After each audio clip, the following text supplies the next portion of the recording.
South ఇండస్ట్రీలో అత్యంత demand ఉన్న హీరోలలో కమల్ హాసన్ ఒకరు. ఎన్నో విభిన్నమైన చిత్రాలు, అద్భుతమైన పాత్రలతో సినీ ప్రియులను అలరించారు. తెలుగు, తమిళంలో అనేక సినిమాల్లో నటించి తనకంటూ ప్రత్యేక గుర్తింపు తెచ్చుకున్నారు. 70 ఏళ్ల వయస్సులోనూ బ్యాక్ టు బ్యాక్ చిత్రాలతో ఫుల్ బిజీగా ఉంటున్నారు.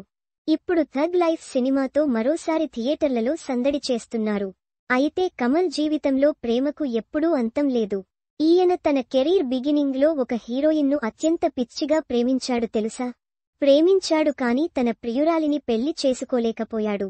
ఇప్పటికీ తన జీవితంలో ప్రేమ అంటే తనే అంటుంటారు కమల్. ఇంతకీ ఆయన ప్రేమించిన హీరోయిన్ ఎవరు? ఇప్పుడు ఏం చేస్తున్నారో తెలియాలంటే ఈ స్టోరీ చూసేయండి. కమల్ హాసన్ 1978లో భారతీయ శాస్త్రీయ నృత్యకారిణి వాణి గణపతిని వివాహం చేసుకున్నాడు. కానీ వీరు పెళ్లైన 10 ఏళ్లకు అంటే 1988లో విడాకులు తీసుకున్నారు.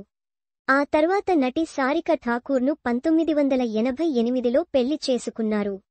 వీరికి 2 అమ్మాయిలు జన్మించారు. 2004లో వీరు విడాకులు తీసుకున్నారు. ఆ తర్వాత కొన్నాళ్లపాటు నటి గౌతమితో సహజీవనం చేశారు కమల్. అయితే ఎప్పుడైనా ప్రేమ గురించి మాట్లాడేటప్పుడు అతడు చెప్పే ఏకైక పేరు శ్రీవిద్య. కమల్ హాసన్తో విడిపోయిన తర్వాత ఎంతో బాధపడ్డానని గతంలో శ్రీవిద్య కూడా తెలియజేసింది.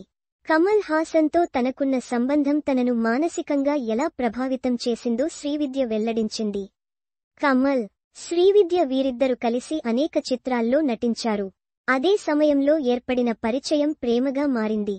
వీరి ప్రేమ గురించి యావత్ సినీ పరిశ్రమకే కాదు, 2 కుటుంబాల్లోనూ తెలిసిందే.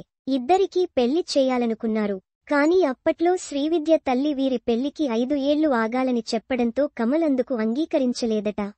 అప్పుడు కమల్ వయసు కేవలం 22 సంవత్సరాలు మాత్రమే. శ్రీవిద్య తల్లి అలా చెప్పడంతో వీరి ప్రేమ పెళ్లి పీటలెక్కలేదు. ఆ తర్వాత శ్రీవిద్యతో విడిపోయిన కమల్ వెంటనే వాణి గణపతిని వివాహం చేసుకున్నారు. కమల్ పెళ్లి విషయానికి తెలిసి తాను మానసిక ఎంతో కృంగిపోయానని గతంలో ఓ ఇంటర్వ్యూలో చెప్పుకొచ్చింది. మరిన్ని వీడియోల కోసం ఇక్కడ క్లిక్ చేయండి. Also watch. 5 ఏళ్లుగా డస్ట్బిన్ వాడని కుటుంబం ఎలా మేనేజ్ చేస్తున్నారంటే, క్లౌడ్ సక్తో మేఘంలోకి వెళ్లిన పారాగ్లైడర్.